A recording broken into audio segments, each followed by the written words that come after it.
Hello बच्चों, welcome to my YouTube channel NCERT exposure. आज मैं आपको क्लास 6 साइंस एनसीईआरटी का 8 चैप्टर कराऊंगी। The name of the chapter is body movements. हमारे शरीर में किस तरह की मूवमेंट्स होती हैं। आप इसका पैराग्राफ फर्स्ट पहले पढ़ो, फिर मैं आपको उसका मीनिंग बताऊंगी। Sit absolutely still, observe the movements taking place in your body. You must be blinking your eyes time to time. Observe the movements in your body as you breathe. There are so many movements that happen in our bodies. आप आराम से बैठे हैं, लेकिन आपकी body में तब भी मूवमेंट हो रही हैं। जैसे आपकी आईज झपकती हैं, ब्लिंक करती हैं टाइम टू टाइम। ऐसे ही जैसे आप ब्रीदिंग करते हो, सांस लेते हो, तो हमारी बॉडी के अंदर मूवमेंट्स होती हैं। इसके अलावा बहुत सी ऐसी मूवमेंट हैं जो हमारी बॉडी में होती रहती हैं। When you are writing in your notebook, which part of body are you moving? Or when you turn and look at your friend, different parts of your body move while you remain at the same place. In these examples, you also move from one place to another. You get up and go to your teacher or to the school compound or go home after school. You walk, run, skip, jump and move from place to place. जब आप अपनी copy के अंदर लिखते हैं तो आपकी body का कौन सा पार्ट काम करता है? आपके हैंड काम करते हैं। आप मुड़ के देखते हो अपने फ्रेंड को पीछे, तो आपका बॉडी का कौन सा पार्ट काम करता है? नेक। तो अगर हम एक ही प्लेस पे रहते हैं तो भी हमारी बॉडी के डिफरेंट पार्ट्स काम करते हैं, उनके अंदर मूवमेंट होती है। इसके अलावा जब हम एक जगह से दूसरी जगह पे जाते हैं तो मूवमेंट होती है। जैसे आप स्कूल में जाते हो, अपने टीचर के पास जाते हो, स्कूल के ग्राउंड में खेलने जाते हो, या फिर स्कूल से वापस आते हो।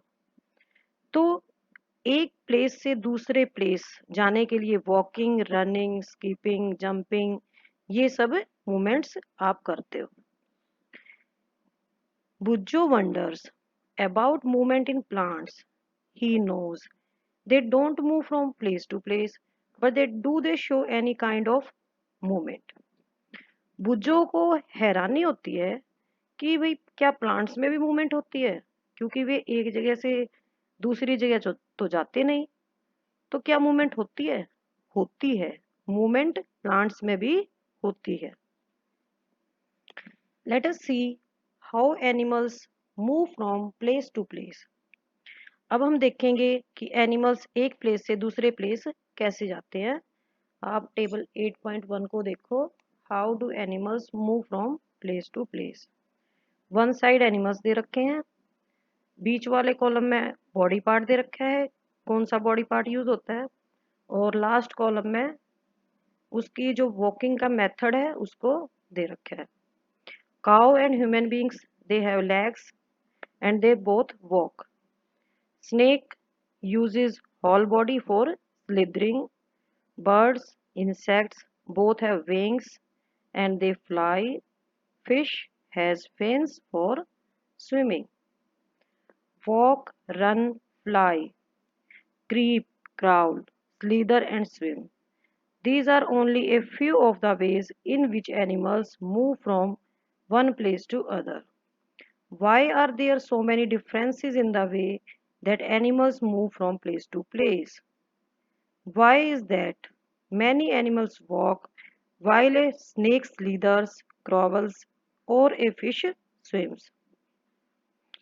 तो इसमें ये कहा कि ये जो मूवमेंट के डिफरेंसेस हैं ये क्यों हैं। इन डिफरेंसेस को पढ़ने के लिए हम ये चैप्टर स्टडी करेंगे, लेकिन सबसे पहले हम ह्यूमन बॉडी और एंड इट्स मूवमेंट्स को पहले स्टडी करेंगे। उसके बाद हम फिश, स्नेक, बर्ड एक्सेट्रा करेंगे। First, human body and it's movement. Let us look closely at some of our own movements to begin with, before looking at all these varieties of movements in animals. Do you enjoy doing physical exercise at school? How do you move with your hands and legs while doing different exercise? Let us try some of many movements our body is capable of. Bowl an imaginary ball at an imaginary wicket. How did you move your arm? Did you rotate it at the shoulder in a circular movement? Did your shoulder also move? Lie down and rotate your leg at the hip. Bend your arm at the elbow and leg at the knee. Stretch your arm sideways. Bend your arm to touch your shoulder with your fingers. Which part of your arm did you bend? Now straighten your arm and try to bend it downward. Are you able to do it? जब हम कोई भी physical exercise करते हैं, घर पे करते हैं या स्कूल में करते हैं, तो हम हाथों को आगे लेके जाते हैं, पीछे ले जाते हैं, बाएं ले जाते हैं, दाएं ले जाते हैं। हम अपने हाथों को ऊपर ले जाके क्लैप भी कर सकते हैं। हम अपने हाथों को बैक की तरफ ले जाके भी क्लैपिंग कर सकते हैं। इस तरह से हमारी बॉडी के अंदर अलग अलग पार्ट्स की बॉडी पार्ट्स की मूवमेंट होती है और हमने एक टेबल बनाई है 8.2 इन मूवमेंट्स को रिकॉर्ड करने के लिए। तो आप टेबल 8.2 देखो, मूवमेंट्स इन आवर बॉडी। हमारी बॉडी के कुछ पार्ट्स कंप्लीटली रोटेट करते हैं, कुछ पार्शियली रोटेट करते हैं। आर्म, ये हमारी बॉडी का ऐसा पार्ट है, ये कंप्लीटली रोटेट करता है। लेकिन neck, wrist, finger, knee, ankle, toe, back, head और एल्बो ये रोटेट नहीं करते कंप्लीटली, ये सिर्फ पार्शियली रोटेट करते हैं। अब हम करेंगे, आप चाहे तो टेबल को आप फिलअप कर सकते हैं। मैंने इसमें टिक मार्क्स लगा दिए हैं जो बॉडी पार्ट कंप्लीटली रोटेट करते हैं और जो बॉडी पार्ट पार्शियली रोटेट करते हैं। अब हम करेंगे एक्टिविटी फर्स्ट। एक्टिविटी फर्स्ट में हमें अपने हाथ के नीचे एक स्केल को बांधना है और फिर देखना है कि इसके अंदर मूवमेंट होती है या नहीं होती। आप फिगर देख सकते हैं, हाथ के नीचे स्केल बांधा हुआ है 2 थ्रेड के साथ। तो अब देखो, क्या आप अपनी एल्बो को मोड़ सकते हो? क्या आप अपने हाथ को अपने सिर तक ला सकते हो? नहीं, हम अपने हाथ को सिर तक नहीं ला सकते। तो अब ये जो आपने एक्टिविटी 8.1 देखी, इससे आप क्या नोटिस करते हो?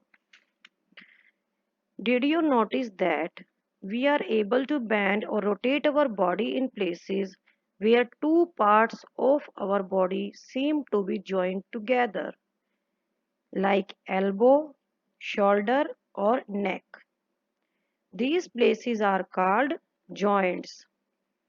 आपने नोटिस किया हम अपनी बॉडी को कहाँ पर रोटेट कर सकते हैं, कहाँ पर बेंड कर सकते हैं? हम अपनी बॉडी को वहां रोटेट कर सकते हैं जहां पर हमारी बॉडी के 2 पार्ट्स आपस में जुड़ते हैं। जैसे कोहनी, एक साइड से हमारा शोल्डर होता है और एक साइड से हमारा हाथ होता है, अगले वाला जहां से उंगलियां होती हैं। ऐसे ही शोल्डर, कंधा, नेक, गर्दन और सिर के बीच में जॉइंट होता है। What exactly is joined together at these joints? जो ये हमने joints करे, इनके इनके ऊपर क्या ज्वाइन होता है? एक्चुअल में हमें ये बताना है कि यहाँ पर ज्वाइनिंग किस चीज की होती है। Press your finger against the top of your head, face, neck, nose, ear, back of the shoulder, hands and legs including the fingers and the toes. Do you get a feel of something hard pressing against your fingers? The hard structures are called bones. आप अपने head को दबा के देखो, face को दबाओ, नेक को, तो आपको हार्ड स्ट्रक्चर मिलेगा। इसको हम बोन्स बोलते हैं। Bones can not be bent. So how do we bend our elbow? बोन्स मुड़ नहीं सकती, तो हम फिर अपनी कोहनी को कैसे मोड़ते हैं? कोहनी ये एक सिंगल बोन नहीं होती, it is different bones join together at the elbow. Elbow के साथ दो बोन्स जुड़ी होती हैं। Similarly, there are many bones present in each part of the body. We can bend or move our body only at those points where bones meet. तो हम अपनी body को वहां पर मूव कर सकते हैं, वहां पर बेंड कर सकते हैं जहां पर बोन्स आपस में मिलती हैं। There are different type of joints in our body to help us carry out different movements and activities. तो हम अपनी बॉडी में डिफरेंट टाइप के जॉइंट्स के बारे में पढ़ेंगे जो हमारी बॉडी को डिफरेंट मूवमेंट्स और एक्टिविटीज करने में हेल्प करते हैं। Now we will study about joints.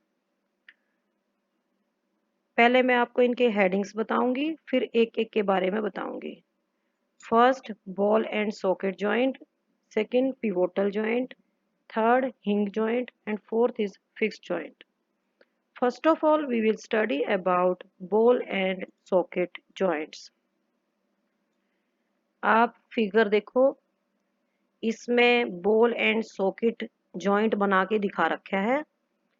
कागज को लपेटकर एक पेपर सिलेंडर बनाया हुआ है और उसके ऊपर एक बॉल को चिपका रखा है और उससे ऊपर एक बाउल है। ये बाउल हमारा शोल्डर है और ये पेपर सिलेंडर जो बना रखा है, इसकी जो ब्लैक कलर की रोड दिख रही है, ये हमारी फोर आर्म है, कोहनी से आगे का हिस्सा है। अब करेंगे हम इसके एग्जाम्पल्स। बॉल और socket joint, this is found in hip and shoulder. तो आप फिगर को ध्यान से देखो, इसमें क्या होता है, the rounded end of one bone fits into the cavity of the other bone. एक बोन का राउंडेड एंड दूसरी बोन की कैविटी के अंदर फिट हो जाता है। Such a joint allows movement in all direction. इस जॉइंट की वजह से सभी दिशाओं में, सभी डायरेक्शंस में मूवमेंट हो सकती है। आप फिगर देखो, ये हिप और थाई के बीच में जॉइंट दिखा रखा है। Next we will do pivotal joint. The joint where our neck joins the head is a pivotal joint.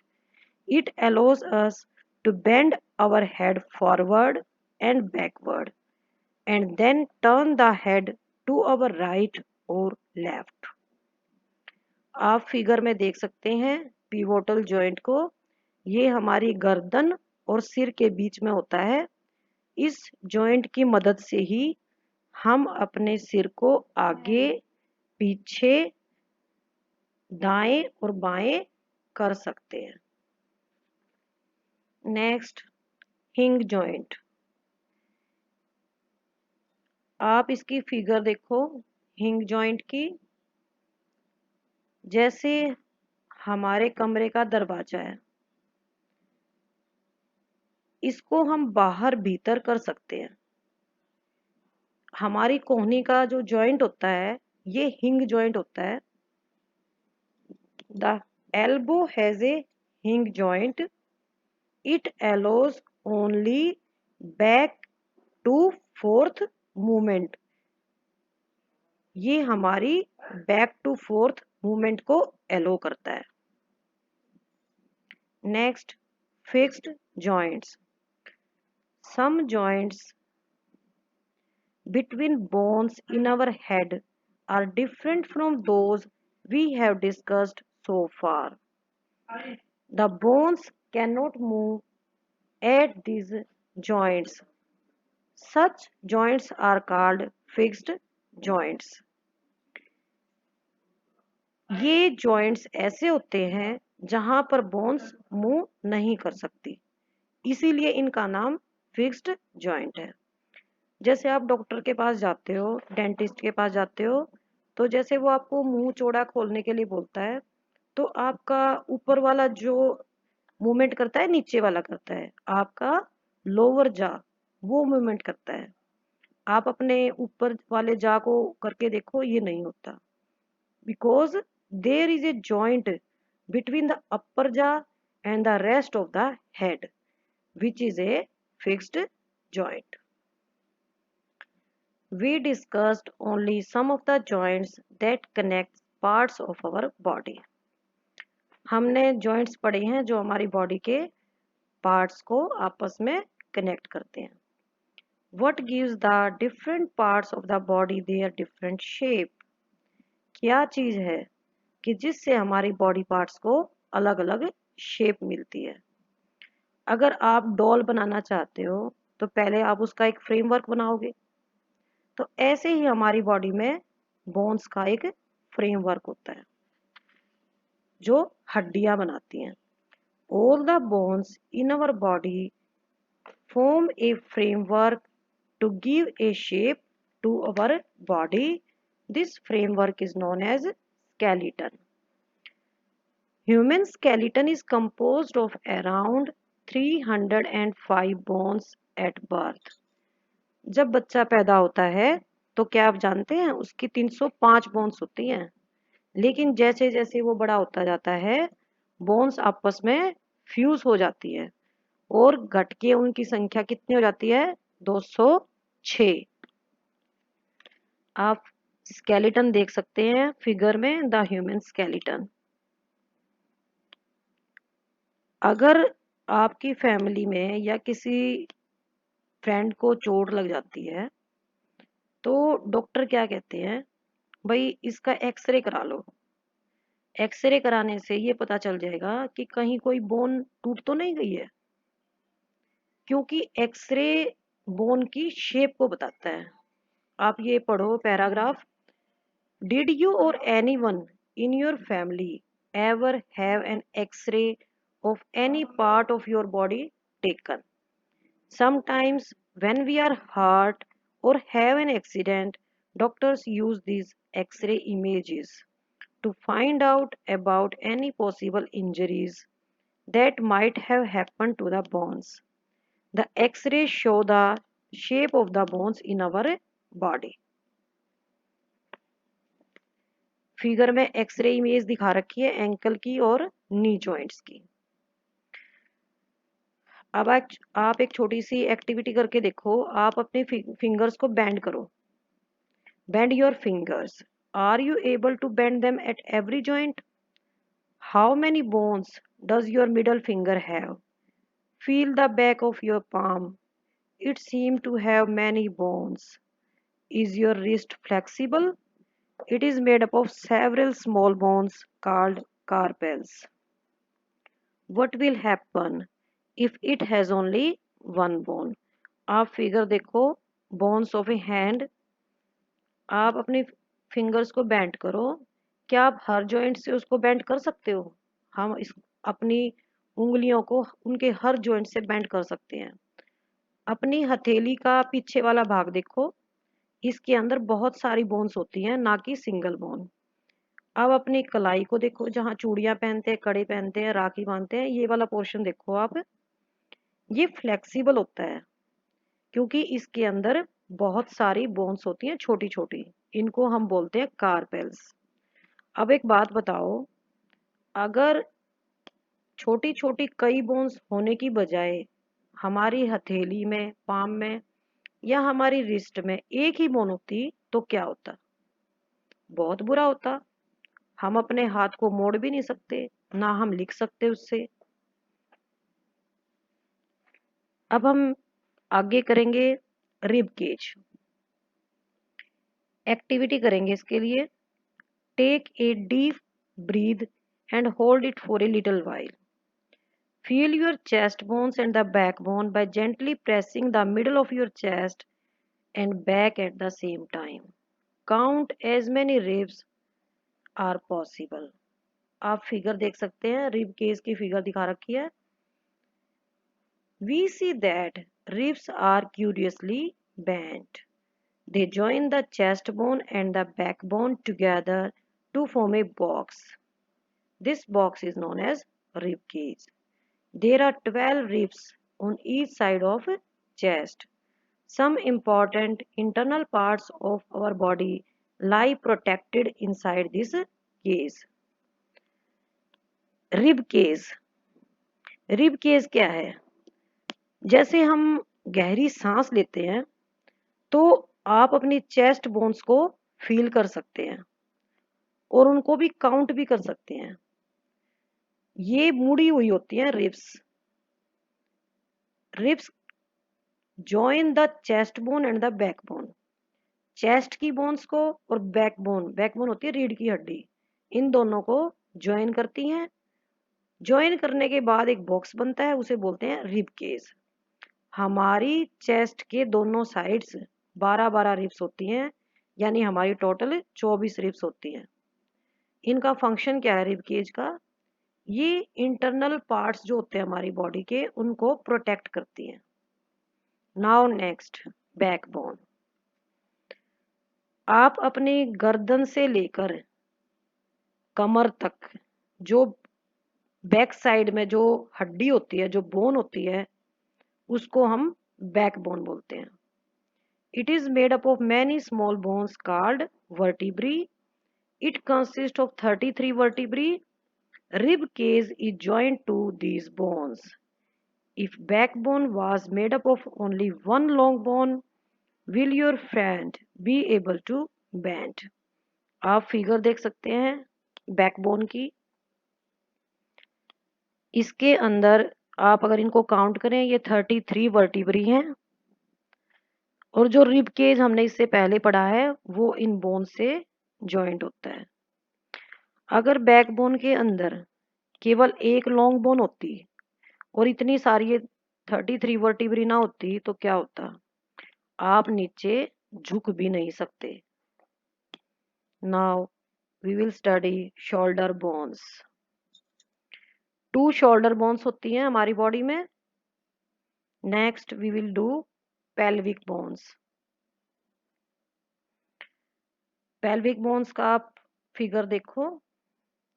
They enclose the portion of our body below the stomach. This is the part you sit on.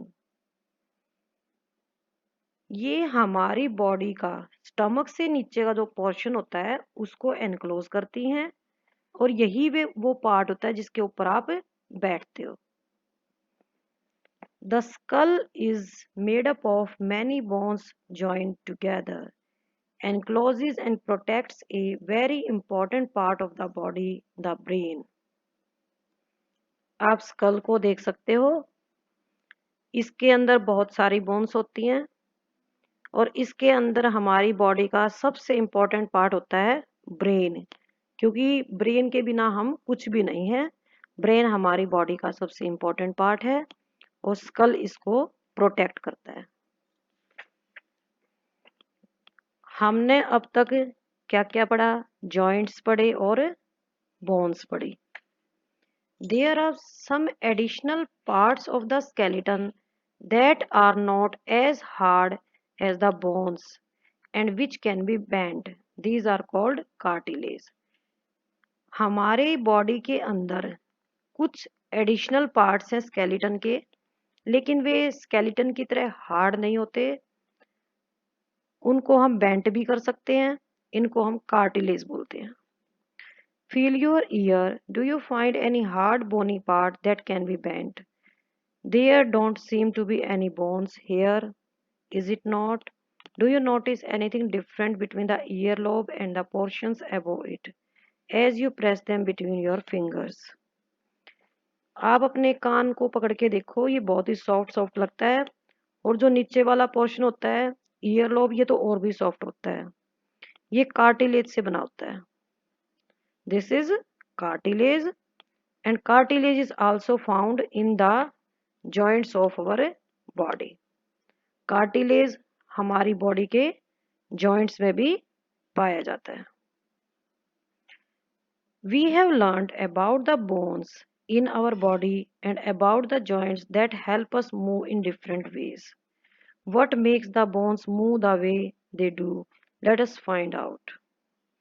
हमने अपनी body के अंदर bones के बारे में पढ़ा, joints के बारे में पढ़ा, जो मूवमेंट में हेल्प करते हैं।